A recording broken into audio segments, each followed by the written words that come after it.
Hello दोस्तों, मैं हंजवी Mukhtar programme नई बात के साथ हाजिर हूँ। आज से कुछ साल पहले मेरे दोस्त ने स्टूडियो बनाने के बारे में सोचा, और जब हम स्टूडियो बनाने के बारे में सोच रहे थे तो हम एक तरहान के पास गए जो अपने वर्कशॉप पे लकड़ी के ऊपर रंदा लगा रहा था। और जैसे जैसे वो ब्लूट की लकड़ी के ऊपर रंदा लगाता जा रहा था, लकड़ी की खूबसूरती और ज़्यादा बढ़ती जा रही थी। जब हमने उससे बात की तो उसने कहा कि मैं लकड़ी की खूबसूरती पर तवज्जो नहीं देता, बल्कि इससे बनी हुई चीज़ पर फोकस करता हूँ कि वो कितनी खूबसूरत बन सकती है। दोस्तों, हमारी हालत भी इस तरीके से होती है जब हम मसीह को नहीं जानते।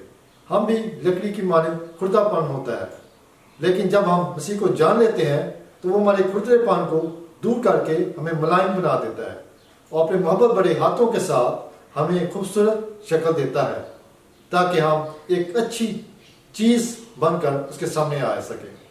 खुदावंद आप सबको बरकत दे।